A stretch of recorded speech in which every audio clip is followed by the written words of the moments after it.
Hello everyone, how are you all? So today I'm here with class 10th CBSE chapter 6 life process. So without wasting any time, we are quickly moving to our topic, which is first topic, which is nutrition. Alright, so we all know what is nutrition. So this will be your definition, and this is the process of providing or obtaining the food necessary for health and growth.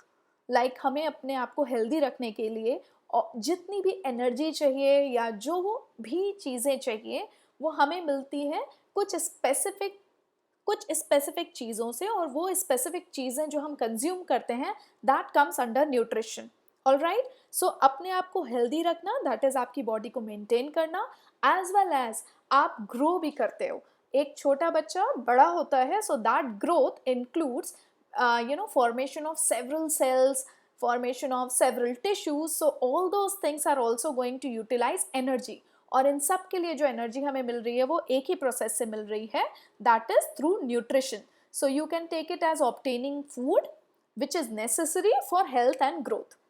Basically अगर हम start करें तो nutrition को दो type में divide कर सकते हैं. One type is autotrophic nutrition and another is heterotrophic nutrition. Now autotrophic nutrition, ये टर्म कहाँ से आया? This is a Greek word. Autos means self and trophe means nutrition. That means when I am going to give myself nutrition by myself, that means वो organism जो अपना food खुद ही बना सकते हैं by using simple raw materials, ये organisms होते हैं autotrophic organisms. क्योंकि यही हैं जो फूड चेन में सबसे पहले ऑर्गेनिक न्यूट्रिएंट को क्रिएट करते हैं. We also call them producers. Without any further ado, I would like to think about all those examples you know about autotrophs. Yes, you are absolutely right. All our green friends, that is plants, your algae, your blue-green alga, certain cyanobacteria, all those which are green in color comes under producer or autotrophic organism. Now second type of nutrition is heterotrophic nutrition. We already know what is troph. Troph means nutrition and heteros means other. So this clearly means कि वो organism जो कि अपने nutrition के लिए दूसरों पे depend करते हैं, वो organism हो जाते हैं heterotrophic organism. By definition, organism which do not manufacture their own food and also they depend on other organism for their food are called as heterotrophic organism. क्योंकि ये organism consume कर रहे हैं दूसरों का बनाया हुआ food, इनको consumers भी कहते हैं. तो basically आपके complete life system में, complete earth पे वो ऑर्गेनिज्म जो रॉ मटेरियल से खुद फूड बना रहे हैं, वो प्रोड्यूस कर रहे हैं, तो we can call them producer. And वो ऑर्गेनिज्म जो उन पे डिपेंडेंट हैं और उनसे न्यूट्रिशन लेते हैं, वो कंज्यूम कर रहे हैं उनका बनाया हुआ produce, so we can call them consumer. All animals and non green plants like fungi and all, ये सारे हेट्रोट्रॉफिक ऑर्गेनिज्म होते हैं. बट हेट्रोट्रॉफिक के अंदर हमारे पास और भी कैटेगरीज हैं. Let us see quickly those categories. First category is holozoic nutrition. Now what does this mean? Holozoic, those organism जो कि सारा solid organic matter ingest करते हैं. Holo मतलब complete organic matter को वो ingest करते हैं. ingest करना मतलब अपनी body के अंदर लेना, खा लेना, ओके, एंड देन उसको डाइजेस्ट करके फिर उसमें से जितनी चीज़ें चाहिए उसको अब्जॉर्ब करते हैं. ये वाले ऑर्गेनिज्म होते हैं जो कि होलोजोइक न्यूट्रिशन को फॉलो करते हैं. लाइक अस, हम अपना कॉम्प्लेक्स फूड खुद पूरा खा लेते हैं, इंजेस्ट करते हैं, उसको अपने कॉम्प्लेक्स बॉडी सिस्टम में उसको डाइजेस्ट आउट करते हैं, उसमें से जितने न्यूट्रिएंट्स हमारी बॉडी को चाहिए हम उसको रख लेते हैं, और बचा हुआ वेस्ट और अनडाइजेस्टेड मटेरियल को हम बाहर निकाल देते हैं. So we all come under holozoic nutrition. So human, animals, insectivorous plants, they all are under holozoic nutrition. इसके अलावा हमारे पास और कौन से तरीके के हेट्रोट्रॉफ्स होते हैं? एक तरीके के हेट्रोट्रॉफ्स होते हैं जिनको हम बोलते हैं saprophyte. Saprophyte means, sapro means dead. So saprophyte means वो ऑर्गेनिज्म जो डेड और डिकेइंग मैटर को खा के अपने आप को न्यूट्रिशन प्रोवाइड कराएं. We can not eat dead and decaying matter, right? But certain organisms are there who feast on dead and decaying matter. उसके एग्जाम्पल है आपके कुछ बैक्टीरिया एंड सबसे important fungi. All type of fungi comes under this saprophytic mode of nutrition. All right. And ये क्या करते हैं, ये अपनी बॉडी से कुछ पर्टिकुलर एंजाइम्स बाहर निकालते हैं. जो डेड और डिके हो रहा होता है फूड, उसके ऊपर वो फर्दर अपना एंजाइम डालते हैं सो दैट वो पूरी तरह से या फिर पार्शियली बाहर ही डाइजेस्ट हो जाए. उसके बाद वो डाइजेस्टेड न्यूट्रिएंट्स को अब्सॉर्ब करते हैं. तो डिफरेंस क्या हुआ, हमने यहाँ पे क्या किया, हमने सॉलिड फूड को खा लिया और अंदर ही बॉडी के अंदर ही उसको एंजाइम से डाइजेस्ट किया और अपना न्यूट्रिएंट लिया. इन्होंने क्या किया, इन्होंने एंजाइम बाहर निकाला और वो बाहर उस फूड को पसंद किया जो ऑलरेडी डेड था और डीके हो रहा था. उस पे एंजाइम डाला, वो पूरा ही उसमें डाइजेस्ट आउट हो गया. अब उसके बाद इन्होंने केवल डाइजेस्टेड न्यूट्रिएंट को अब्सॉर्ब किया. ऑलराइट. तो इनके पास बहुत लंबा फूड पाइप होने की ज़रूरत नहीं है, जो कि हमारे पास है क्योंकि हम अंदर डाइजेस्ट करने का काम करेंगे. इन्होंने क्या किया, इन्होंने डाइजेशन एक्सटर्नली कर लिया. This is the difference between holozoic nutrition and saprophytic. Then we have third type of nutrition which is parasitic mode of nutrition. Parasitic मतलब अभी ये ऑर्गेनिज्म और भी लेमैन है और भी लेजी है. मतलब यहाँ पर कम से कम इन्होंने ये तो किया कि अपना एंजाइम बनाया और उसको बाहर फूड पे डाल के उसको डाइजेस्ट किया. इन्हें वो भी नहीं करना, पैरासिटिक ऑर्गेनिज्म को वो भी नहीं करना. They will do what, they will obtain nutrient directly from any other living organism. That means वो लिविंग ऑर्गेनिज्म अपने अंदर, चाहे वो डाइजेस्ट करके, चाहे वो बाहर डाइजेस्ट करे, चाहे वो अंदर डाइजेस्ट करे, जब फाइनल न्यूट्रिएंट वो अपनी बॉडी में ले लेगा, these organisms are going to take those nutrition from those living organism, right? So these are those mean creature which are giving you all kind of diseases also. उनको हम बोलते हैं internal parasite and there are certain external parasite जो आपकी body के बाहर होते हैं और आपसे डायरेक्टली आपका important nutrient ले लेते हैं, right? फ्लीज, लाइज आपके बॉडी के बाहर होती है. टेपवर्म आपके इंटेस्टाइन के अंदर पाए जाते हैं. ये करते क्या है, आपने सारा काम किया, आपने सारा फूड डाइजेस्ट किया और ये चुपचाप न्यूट्रिएंट्स को आपसे सक कर लेंगे. सो this is parasitic mode of nutrition. Alright. Next we'll go ahead and we are going to now discuss photosynthesis or autotrophic nutrition in detail. Now मैंने ऐसा क्यों बोला ऑटोट्रॉफिक न्यूट्रिशन और फोटोसिंथेसिस, बिकॉज दोनों प्रोसेस हैंड इन हैंड चलते हैं. Autotrophic nutrition का मतलब न्यूट्रिशन जो अपने आप के लिए खुद से फूड बनाए, और इस कंप्लीट प्रोसेस में सबसे इंपॉर्टेंट प्रोसेस है जिसको हम बोलते हैं फोटोसिंथेसिस. दैट मीन्स जितने ऑटोट्रॉफिक ऑर्गेनिज्म हैं वो ये पर्टिकुलर प्रोसेस करके ही अपना फूड खुद बनाते हैं. ओके. अब फोटोसिंथेसिस होती क्या है. Photo means light and synthesis तो हम सब जानते ही हैं, कुछ भी बनाना. मतलब लाइट को यूटिलाइज करके हम कुछ बना रहे हैं. क्या हो रहा है और कहाँ हो रहा है, let us talk about this. Photosynthesis सबसे इंपॉर्टेंट ये है, फोटोसिंथेसिस कोई भी नहीं कर सकता. जो ऑर्गेनिज्म इस पर्टिकुलर प्रोसेस को कर सकते हैं उनके पास एक बहुत स्पेशल प्लेस होनी चाहिए, और वो स्पेशल प्लेस है chloroplast. These are specific organelle जो कि सिर्फ और सिर्फ प्लांट्स में मिलता है, और यही रिस्पॉन्सिबल होता है या फिर यही साइट होती है फोटोसिंथेसिस की. ओके. अब क्लोरोप्लास्ट और क्लोरोप्लास्ट के अंदर होता क्या है ऐसा जो कि वो हेल्प करता है फोटोसिंथेसिस में. क्लोरोप्लास्ट इज योर ऑर्गेनल जिसके अंदर ग्रीन केमिकल पाया जाता है जिसको हम बोलते हैं क्लोरोफिल. नाउ ये केमिकल जो है ना, ये बहुत ही इंपॉर्टेंट केमिकल है, क्योंकि ये क्या करता है, ये वो काम करता है जो अर्थ पे एग्जिस्ट करने वाला कोई और लिविंग ऑर्गेनिज्म नहीं कर सकता. That is, it can absorb sun energy or solar energy and convert it into chemical energy, right? So these are only creature who can do this. So actually chlorophyll is going to absorb the energy from sunlight and help converting it into chemical energy. अब मैं chemical energy बोल रही हूँ, chemical energy हुई क्या? chemical energy हुई आपका ये ग्लूकोज मॉलिक्यूल, जिसको आप और आपके जैसे सारे एनिमल और इनफैक्ट ऑटोट्रॉफ्स ऑल्सो, जितने हम लोग लिविंग ऑर्गेनिज्म हैं, हम सब के लिए form of energy is our simplest glucose. ये ही केमिकल है जो एनर्जी की तरह हमारे लिए काम करता है, और ये केमिकल बनाने का काम हमारा कौन करता है? क्लोरोफिल, जो कि यूटिलाइज करता है सोलर एनर्जी को। तो chlorophyll is actually absorbing energy from sunlight and that allows it to utilize that energy for converting carbon dioxide into carbohydrate, right? अब इसके लिए इसको चाहिए क्या क्या? उसके लिए इसको कई चीज़ें चाहिए। एक सबसे इंपॉर्टेंट रॉ मटेरियल जो कि आपका कार्बन का सोर्स बने। कार्बोहाइड्रेट में आप देखिए क्या क्या चीज़ें हैं। There is 6 molecule of carbon, 12 molecule of hydrogen and 6 molecule of oxygen. We require these 3 molecules. हम कहाँ से लेंगे? सबसे इंपॉर्टेंट कार्बन हम लेंगे कार्बन डाइऑक्साइड से। ऑक्सीजन हम लेते हैं, कार्बन डाइऑक्साइड में भी ऑक्सीजन है और वाटर में भी ऑक्सीजन है, और हाइड्रोजन का सोर्स है हमारे पास वाटर। सो हमने बेसिक इनऑर्गेनिक मटेरियल को लिया, कार्बन डाइऑक्साइड, वाटर, और सनलाइट एंड क्लोरोफिल की हेल्प से हमने उसको केमिकल एनर्जी में कन्वर्ट कर दिया, which is your carbohydrate C6H12O6।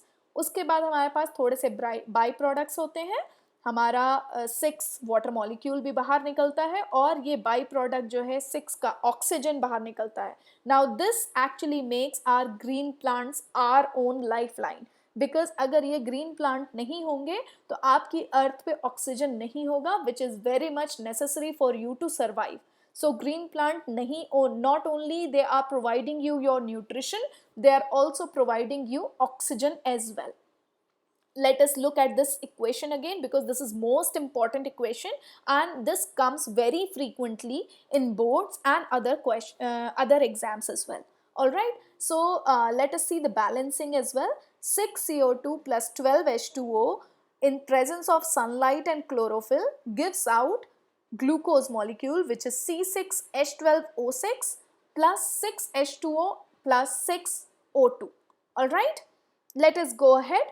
Now these are 3 step, जो 3 स्टेप आपके एनसीईआरटी में क्लियरली मेंशन किए गए हैं फोटोसिंथेसिस के लिए। सबसे पहला स्टेप है लाइट एनर्जी, जो अब्जॉर्ब होती है क्लोरोफिल मॉलिक्यूल्स के द्वारा, right? So light energy is going to be first absorb by your chlorophyll molecules. Then afterward क्या होता है? ये जो लाइट एनर्जी है इसको यूटिलाइज कैसे करते हैं? When we go and nick of the detail will see. ये जो अब्जॉर्ब एनर्जी है ये करती है splitting of water molecule. Water molecule क्या है आपका? H2O, right? सो इस H2O को स्प्लिट करती है हाइड्रोजन एंड ऑक्सीजन में, राइट? हाइड्रोजन एंड ऑक्सीजन में स्प्लिट करने के लिए मुझे बहुत सारी एनर्जी चाहिए। ये एनर्जी हमें मिलती है कहाँ से? यही लाइट, जो सनलाइट जो आपके क्लोरोफिल ने अब्जॉर्ब किया। क्लोरोफिल सनलाइट अब्जॉर्ब करता है और उसको यूटिलाइज करके वाटर को स्प्लिट कर देता है हाइड्रोजन एंड ऑक्सीजन में, ठीक है? सो यहाँ पे आपकी लाइट एनर्जी कन्वर्ट हो रही है केमिकल एनर्जी में। नाउ कार्बन डाइऑक्साइड जो कि एयर से ऑब्टेन होता है, राइट? अब इसको रिड्यूस किया जाएगा to form carbohydrate and oxygen is produced as by product. What do you mean by reduction? I believe you all must have studied by now in your chemistry chapter that gain of electron or gain of hydrogen is called reduction. Either you lose oxygen, either you gain oxygen, both is called your reduction. अब आपके CO2 में अगर आप देखो तो एक carbon के ऊपर 2 ऑक्सीजन है, राइट?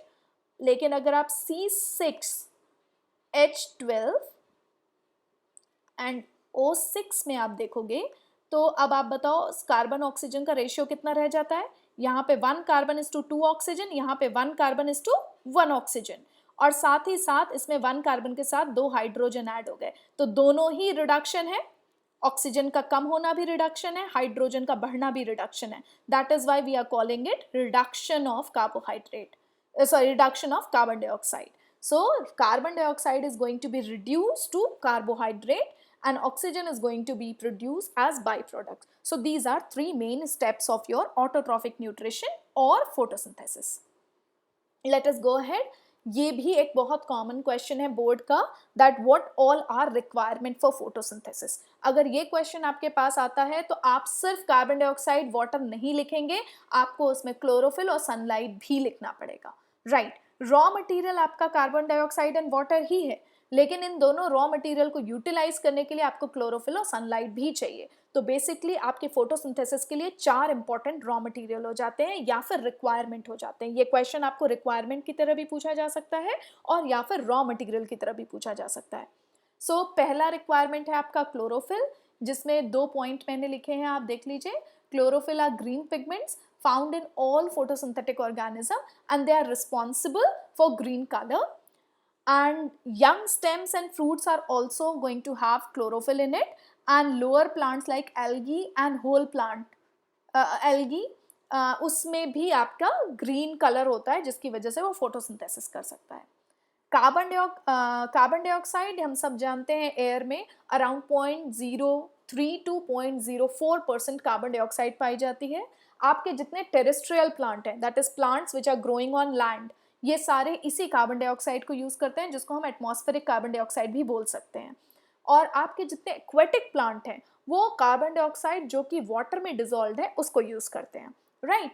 अब प्लांट्स कार्बन डाइऑक्साइड को कैसे ऑब्टेन करते हैं, this is also very important part and which has been discussed in this chapter in detail, so we are also going to discuss this.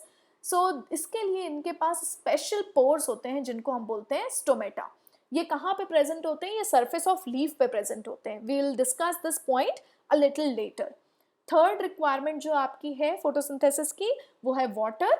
ये कहाँ से मिलता है प्लांट को, ये मिलता है फ्रॉम द सॉइल। सो आपके रूट हेयर जो हैं, प्लांट के रूट में thin single cellular root hair होते हैं। ये रूट हेयर हेल्प करते हैं वाटर अब्जॉर्प्शन में। जब भी वाटर अब्जॉर्ब होता है उसके बाद वाटर को ट्रांसपोर्ट किया जाता है up to the leaf through the stem, alright, जहाँ पर लीफ में जहाँ पर आपका फोटोसिंथेसिस की प्रोसेस होने वाली है। और last but not the least is your sunlight. ये लाइट एनर्जी यूटिलाइज होती है, we have already discuss that, splitting water molecule into hydrogen and oxygen. The splitting of water in the presence of light is also called as photolysis. नाम से ही clear है, photo means light, lysis means breakage. So in the presence of light, this breakage, hydrogen and oxygen का splitting हो रहा है, that's why we call it photolysis. All right. So let us see the chlorophyll first, and then we'll discuss about the carbon dioxide absorption. तो site of photosynthesis आपकी जो है green plant की leaf ही है, और लीफ में भी special organelle जो कि आपका क्लोरोप्लास्ट है। क्लोरोप्लास्ट ये काम कर पाता है because of its very special design. Let us discuss about it's design. This is a diagram for your chloroplast. अब क्लोरोप्लास्ट के पास होता क्या है, होता है बहुत सारा specific structure. First of all ये एक सेमी ऑटोनोमस बॉडी है, और इसके बारे में हम डिस्कस कर चुके हैं मेरे प्रीवियस वीडियो में सेल ऑर्गेनल्स में, तो इसलिए मैं आपको बहुत ब्रीफ में यहाँ पे बताऊंगी। इसके पास भी 2 मेम्ब्रेन होती है, डबल मेम्ब्रेनस स्ट्रक्चर है, आउटर एंड इनर मेम्ब्रेन, और दोनों मेम्ब्रेन के बीच में इंटर मेम्ब्रेनस स्पेस होता है। और इसके अंदर जो आपका फ्लूइड फिल होता है, एक्वस फ्लूइड फिल होता है, इसको हम स्ट्रोमा बोलते हैं। ये same stroma is called as matrix in mitochondria, we have discussed it already. अब उसके बाद इम्पॉर्टेंट है ये जो स्ट्रक्चर दिख रहे हैं हमको इन द स्ट्रोमा। ये स्ट्रक्चर बेसिकली ड्राइंग में ऐसे ही दिखाई देते हैं, बट अगर आप 3D स्ट्रक्चर देखोगे तो they actually look like, these stacks look like as if आपने एक के ऊपर एक बहुत सारे कॉइन्स रखे हों। ओके, सो आप सोचिए आपने 6-7 कॉइन एक साथ रखे हैं, और ऐसे कॉइन के आपने पिलर जो बनाए हैं वो 3, 4, 5, 6 पिलर आपके एक क्लोरोप्लास्ट मॉलिक्यूल में होते हैं। ओके, एक पिलर को हम बोलते हैं ग्रैनम। ओके, और जो हमारा सिंगल कॉइन है ग्रैनम में उसको हम बोलते हैं thylakoid. Now thylakoid is the one जो अपने सरफेस पे ये सरफेस के थ्रू आपका सन एनर्जी और सोलर एनर्जी को अब्सॉर्ब करने का काम करता है। So these thylakoids are the most important structure because they are only letting solar energy absorb, solar energy get trapped. Okay? और ये जो ग्रैनम है ना, ये आपस में कम्युनिकेट कर सकते हैं। सो इनके कम्युनिकेशन के लिए इनके बीच में स्ट्रिंग लाइक स्ट्रक्चर होता है जिसको हम बोलते हैं लैमेला। और inside the thylakoid there is lumen जहाँ पे फर्दर फोटोलिसिस होती है. Okay, so this is the structure of chloroplast which was very much in detail. So अब हम क्विकली देखते हैं कि लीफ के सरफेस पे क्या होता है. लीफ के सरफेस पे होता है स्टोमेटा, जो आपकी सेकेंड रिक्वायरमेंट थी कार्बन डाइऑक्साइड की, जिसको अब्सॉर्ब करने के लिए एक स्पेशल पोर प्रेजेंट होता है लीफ पे, जिसको हम बोलते हैं स्टोमेटा. सबसे पहले हमें ये जानना होगा ये स्टोमेटल पोर क्यों इतने इंपॉर्टेंट है. सिंपल पोर भी हो सकते थे, but these stomatal pore are very special and they are special in structure, special in function, right. So stomatal pores जो है आपके लीफ पे पाए जाते हैं. लीफ में भी मैं आपको एक चीज़ बता दूं, ये लोअर साइड ऑफ लीफ पे ज़्यादा नंबर में प्रेजेंट होते हैं in comparison to upper side of leaf. क्यों ऐसा, ये भी मैं अभी आपको बताती हूँ. पहले आप ये समझिए कि ये मोस्टली अंडर साइड लीफ क्यों पाए जाते हैं, राइट. क्यों पाए जाते हैं, क्योंकि अंडर साइड ऑफ लीफ पे सनलाइट डायरेक्ट नहीं आ रही होती है. सो सनलाइट डायरेक्टली पड़ रही होती है आपके अपर साइड ऑफ लीफ पे. अगर ये स्टोमेटल पोर अपर साइड में ज़्यादा होंगे तो because of sunlight and because of too much of heat ज़्यादा ट्रांसपिरेशन होगा. इन स्टोमेटल पोर का काम है कार्बन डाइऑक्साइड और ऑक्सीजन का एक्सचेंज, लेकिन दूसरा इंपॉर्टेंट काम है transpiration, that is water loss, water vapour का लॉस. तो वाटर वेपर का लॉस जो है थोड़ा कंट्रोल्ड रहे, इसलिए ये अंडर साइड ऑफ लीफ पे ज़्यादा पाए जाते हैं. नाउ ईच स्टोमेटा का स्ट्रक्चर आप जब देखेंगे तो बहुत ही यूनिक है. बेसिकली ये जो वाइट पोर्शन है बीच में ना, यही है स्टोमेटल अपर्चर. उसके आसपास जो है वो इस अपर्चर को कंट्रोल करने के लिए. This is not stomata. The white portion in the centre is your stomata, जिसके through the gaseous exchange and your transpiration is happening.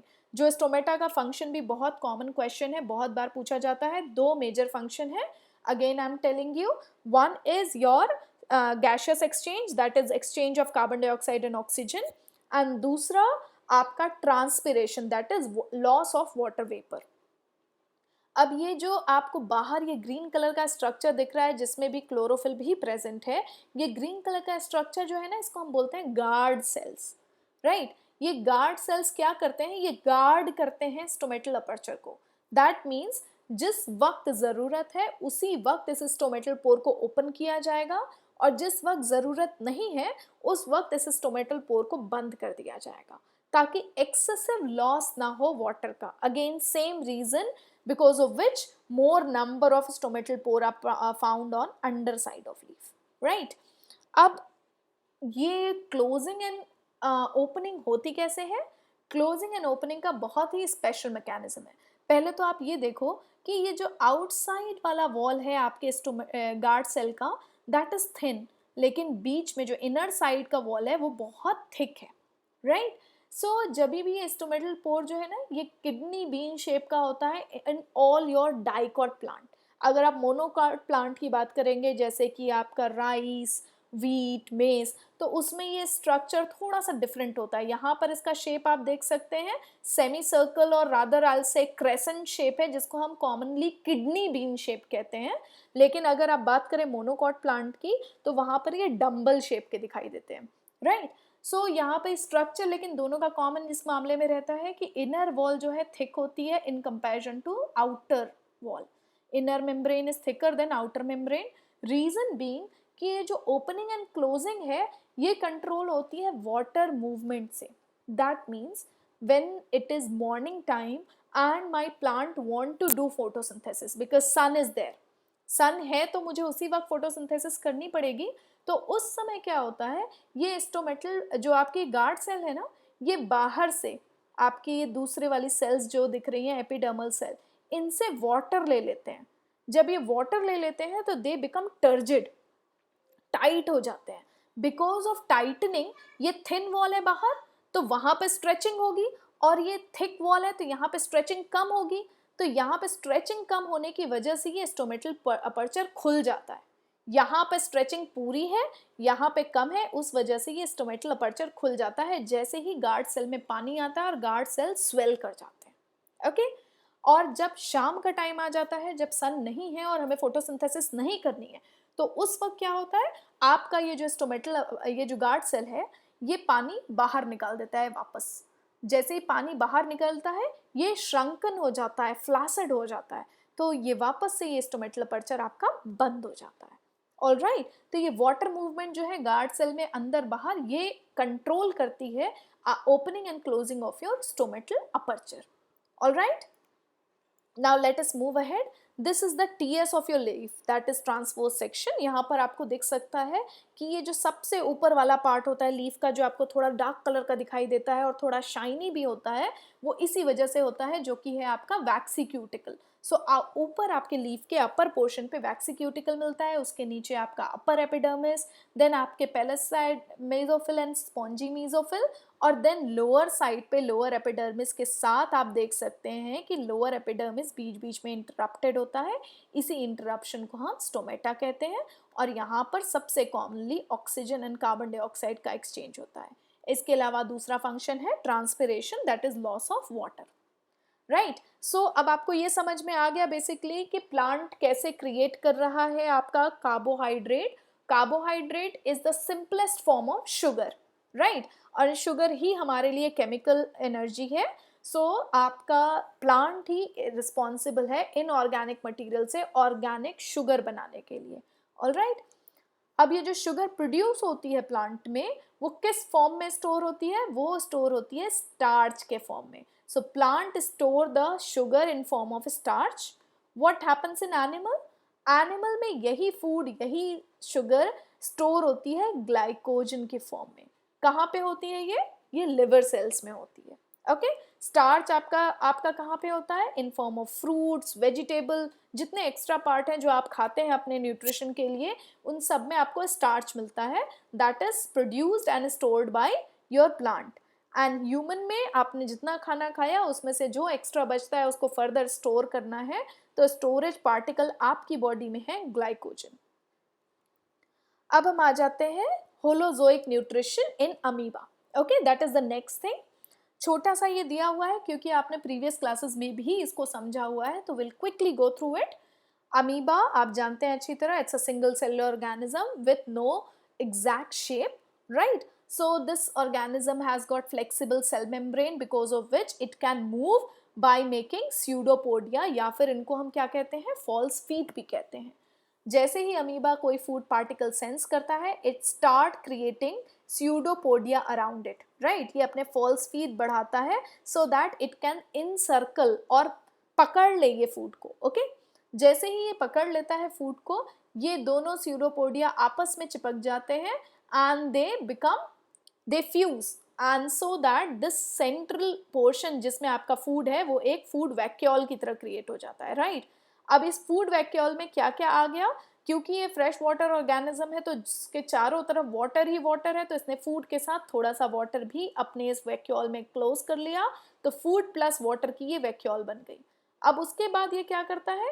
ये अपने एंजाइम इसके अंदर भेजता है इस फूड वैक्यूल में, यहाँ पर डाइजेशन होता है। डाइजेशन के बाद जो भी इसके यूजफुल मटेरियल है वो सॉल्युबल मटेरियल को ये डायरेक्टली अब्जॉर्ब कर लेता है और एसिमिलेट कर लेता है, मतलब यूज अप कर लेता है, और बचा हुआ अनडाइजेस्टेड वेस्ट को ये एक्सपेल आउट कर देता है। पूरे प्रोसेस में आपने एक चीज नोटिस की, इसने होल ऑर्गेनिक फूड को खाया, अंदर बॉडी के डाइजेस्ट किया एंजाइम्स डाल के, और उसके बाद अनडाइजेस्टेड को बाहर निकाला। यही तरीका हम भी अपनाते हैं, and that is why this is holozoic nutrition. All right, so let us see holozoic nutrition in human. This is going to be a little more complex than simple amoeba, और उसके लिए हम इसको 5 different steps में divide कर सकते हैं। पहला स्टेप, हम ingest कैसे करते हैं? ingestion का मतलब आपकी बॉडी के अंदर डालना, तो आप खाना कैसे अंदर डालते हो, that will be ingestion। Further उस खाने को जो ब्रेक डाउन करते हैं, आपके फूड को ब्रेक डाउन किया जाता है so that it simple form में आ जाए, उसको हम बोलते हैं digestion. Once the food is broken down enough so that it is in very much simpler form, उसके बाद वो अब्जॉर्ब होता है आपकी बॉडी में। अब्जॉर्ब होने के बाद उसको हर एक सेल तक पहुंचाया जाता है जहां पर वो बेसिकली यूज अप होता है एनर्जी प्रोड्यूस करने के लिए। This process is assimilation, and afterwards just like amoeba, जो अनडाइजेस्टेड वेस्ट है हमारी बॉडी का, हम उसको बाहर निकाल देते हैं, जिस प्रोसेस को हम बोलते हैं इजेशन। ओके, सो ये 5 स्टेप्स हैं आपके Holozoic nutrition in human. Let us start with the first, what is the digestive system of human being. So this is the diagram of your whole digestive system. First, see what all are there in your digestive system. You have this mouth with which you eat food, and there are few glands like parotid gland here, and then your salivary gland. This is very important. Then you have this long tube which is called as esophagus. Esophagus की spelling में कई बार O भी आता है, and both spellings are correct, no need to worry about that. Then आपका esophagus extend होता है J shape bag में या फिर kidney shape बैग में. इस बैग को हम बोलते हैं stomach. स्टमक के बाद स्टमक फर्दर एक्सटेंड होता है आपका स्मॉल इंटेस्टाइन में. ये जो आपको बीच का पोर्शन दिख रहा है ना, ये ट्यूब जो कि बहुत ज़्यादा कॉन्वुलेटेड है, यही है आपकी स्मॉल इंटेस्टाइन. लेकिन जब स्टमक से स्मॉल इंटेस्टाइन के बीच में कुछ ग्लैंड्स होती हैं जो अपना सिक्रीशन पोर करती हैं for different type of digestion. ये ग्लैंड है आपकी लिवर. लिवर के साथ साथ ही गॉल ब्लैडर, इसका भी फंक्शन मैं आपको बताऊंगी. और एक लीफ लाइक ऑर्गन होता है यहाँ पे जो लिवर के पीछे छुपा होता है जनरली, इसको हम बोलते हैं pancreas. This is also very very special organ and it gives very important juices for digestion. Now उसके बाद यहाँ पर स्मॉल इंटेस्टाइन में आपका डाइजेशन कंप्लीट होता है, और उसके बाद ये स्मॉल इंटेस्टाइन एक्सटेंड होती है लार्ज इंटेस्टाइन में. लार्ज इंटेस्टाइन लास्ट पार्ट है आपके डाइजेस्टिव सिस्टम का, और इसमें एक पार्ट होता है जिसको हम बोलते हैं कोलन. यहाँ पर आपका अनडाइजेस्टेड फूड वेस्ट स्टोर होता है till the time it is excreted out. Then there is rectum and then there is anus. Anus is the final exit point from your body. So this is your digestive system. Let us see the function of each part of this digestive system. So पहला है आपका salivary gland जो आपके buccal cavity के पास दिखता है. सबसे पहले स्टार्ट करते हैं माउथ से. माउथ से आपने खाना खाया, आपके मुंह में गया. माउथ में क्या क्या होता है? माउथ में होता है chewing, right? So chewing is going to happen in your mouth for the food. And this chewing is going to happen by means of your teeth. So और जो कैविटी आपके माउथ के अंदर होती है ना, जिसमें आप अपने खाने को च्यू कर रहे होते हैं, इस कैविटी को हम बोलते हैं buccal cavity, right? So buccal cavity is going to help you in buccal cavity is going to help you in retaining the food for a while till the time you are chewing it properly, tearing it down properly so that enzymes can be mixed and proper digestion can happen. So this chewing is very very important part.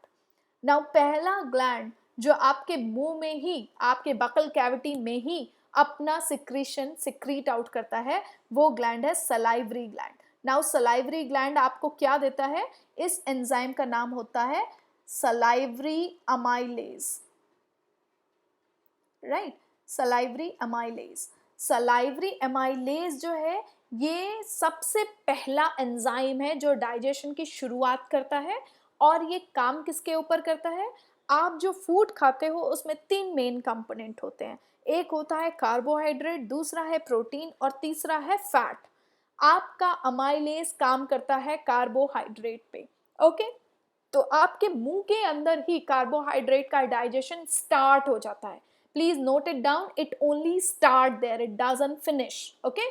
So salivary amylase is going to work on your carbohydrate and start getting digested from here only. After you chew it properly, mix with saliva.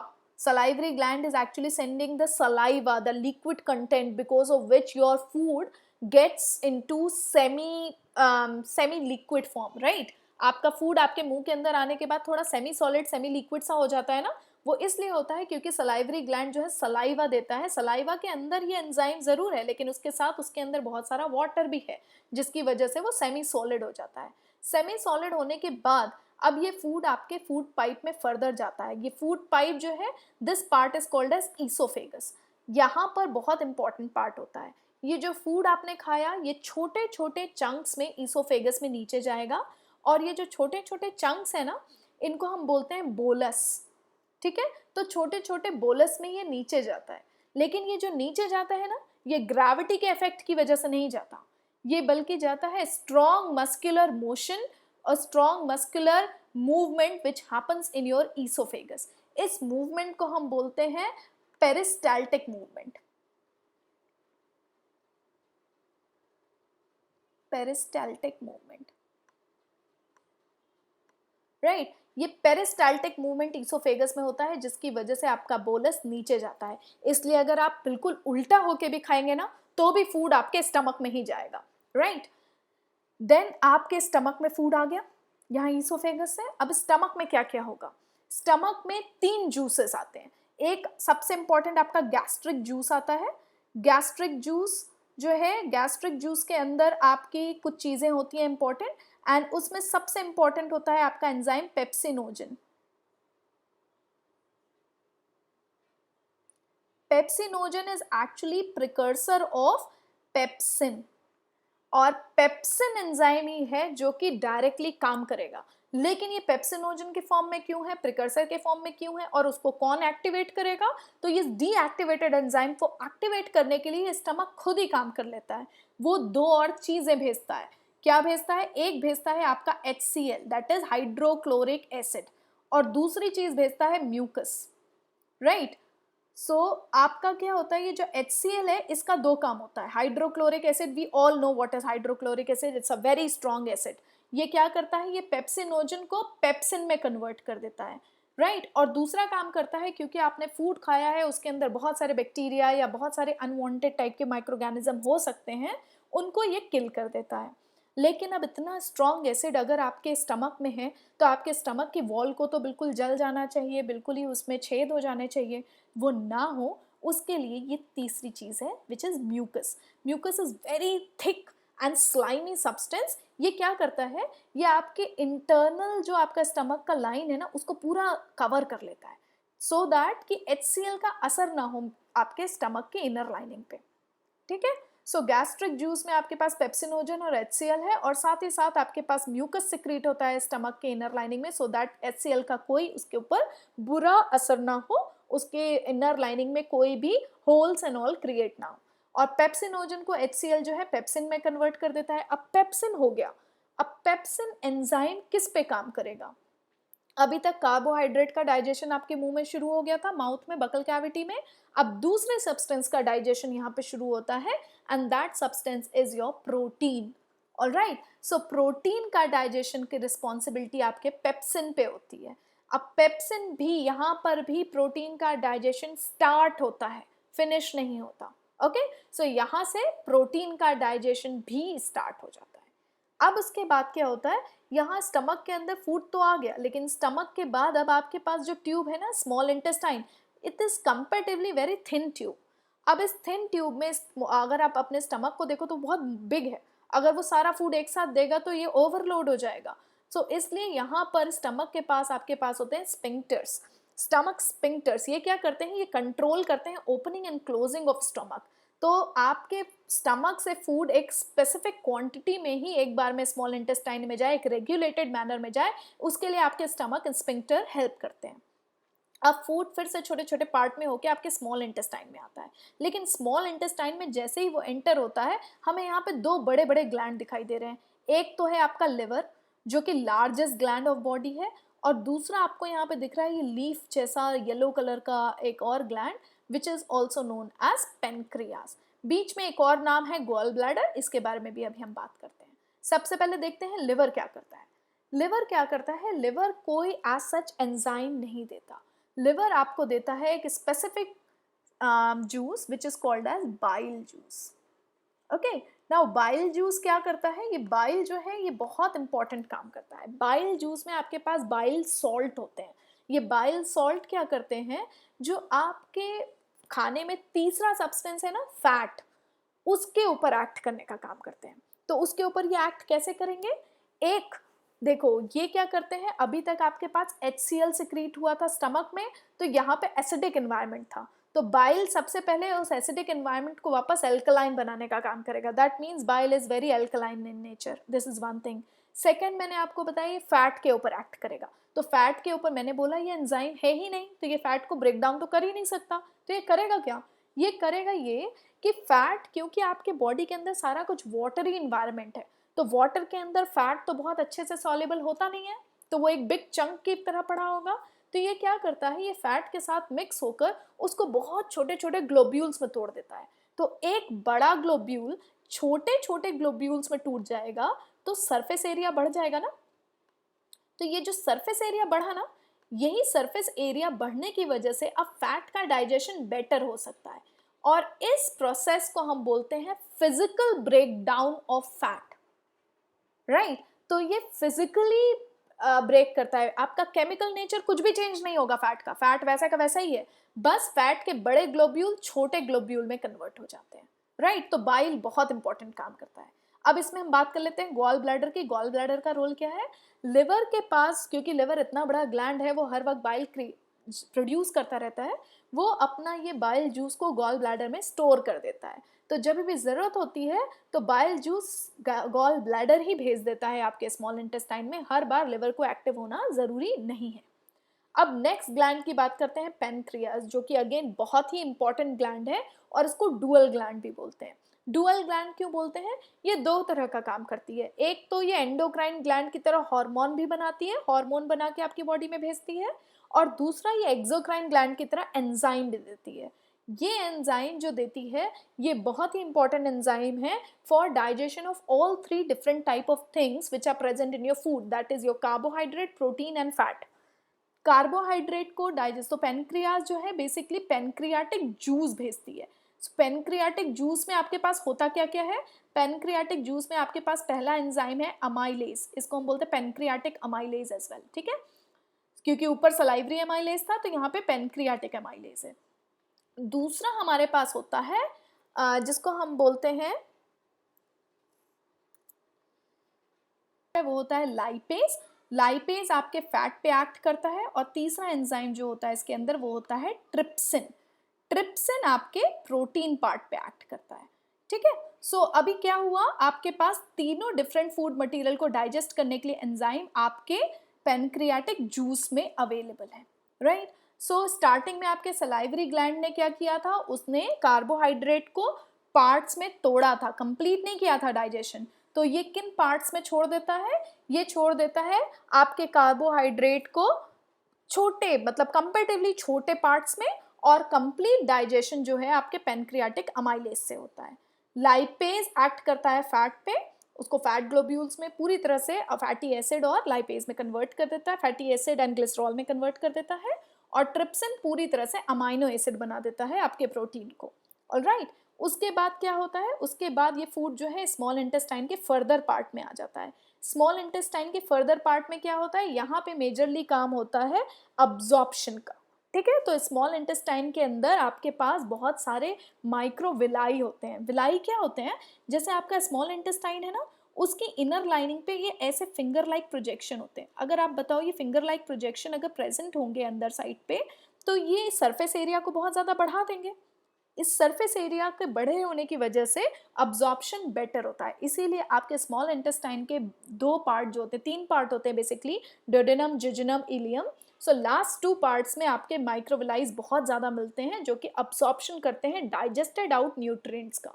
एक बार ये digested out nutrients का absorption कर लेते हैं तो उसको blood में भेज देते हैं, और ब्लड उसको कैरी आउट करता है और डिफरेंट सेल्स में पहुंचा देता है, जहां पर उनका एसिमिलेशन होता है। अब उसके बाद आपके पास बचता क्या है? आपके पास बचता है आपका अनडाइजेस्टेड वेस्ट। जो भी सॉलिड वेस्ट बचा हुआ है, जो डाइजेस्ट नहीं हो पाया है, या फिर पार्शली डाइजेस्टेड है, या आपके काम का नहीं है, उसको फिर रेक्टम में भेज दिया जाता है।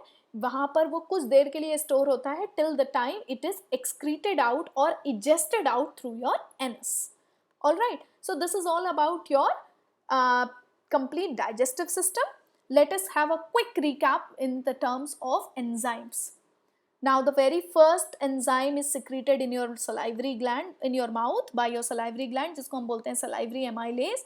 ये काम करता है स्टार्च पे, मैंने आपको बताया था, ये छोटे छोटे पीसेस में कट करता है, पूरी तरह से डाइजेस्ट आउट नहीं करता है। तो ये छोटे पीसेस आपके हो सकते हैं माल्टोज, ओके। देन स्टमक के अंदर आपके पास गैस्ट्रिक जूस है, जो पेप्सिन है, फाइनल पेप्सिनोजन से कन्वर्ट होकर पेप्सिन बन जाता है। ये प्रोटीन के ऊपर एक्ट करेगा, और ये क्या करेगा, प्रोटीन को पेप्टाइड में तोड़ देता है। प्रोटीन टूटता है पेप्टाइड में, और पेप्टाइड फाइनली टूटता है अमाइनो एसिड में, ऑलराइट। सो पेप्टाइड इंटरमीडिएट होता है, उसमें तोड़ देता है। पेनक्रियास का जो जूस है ना, आपका पेनक्रियाटिक जूस, यही तीन है जो आपके सबसे इंपॉर्टेंट है, और यही आपके डाइजेशन को ऑलमोस्ट कंप्लीट करते हैं। इनमें क्या है, एमाइलेज वर्क करता है स्टार्च पे और उसको पूरी तरह से माल्टोज या फिर शुगर में कन्वर्ट कर देता है. Sugar is your simple carbohydrate. All right. Trypsin जो है वो प्रोटीन पे एक्ट करता है. ये पेप्टाइड को फर्दर बहुत ही स्मॉल फ्रेगमेंट में तोड़ देता है और पूरी तरह से अमाइनो एसिड में भी कन्वर्ट करता है. लाइपेज एक्ट करता है फैट पे. वो लिपिड को फैटी एसिड और ग्लिसरॉल में तोड़ देता है. अब उसके बाद आपके एक्चुअली एनसीईआरटी में स्मॉल इंटेस्टाइन में सिक्रीट होने वाले जूसेस का नाम बस एक नाम की तरह दिया हुआ है, उनके एंजाइम को डिस्क्राइब नहीं किया हुआ है. ये स्मॉल इंटेस्टाइन के जो इंटेस्टाइनल एंजाइम्स या इंटेस्टाइनल जूस है वो होते हैं lipase, maltase, sucrase and peptidase. Lipase जो है फर्दर फैट पे एक्ट करता है. जो आपका फैटी एसिड यहाँ पे बच जाता है ना थोड़ा सा भी, वो जो भी लाइपेज से कन्वर्ट होने में यहाँ पे पैनक्रियाटिक लाइपेज से जो भी बच जाता है फैट पूरी तरह से फैटी एसिड ग्लिसरॉल में कन्वर्ट होने से, वो स्मॉल इंटेस्टाइन का लाइपेज उस डाइजेशन को कंप्लीट कर देता है.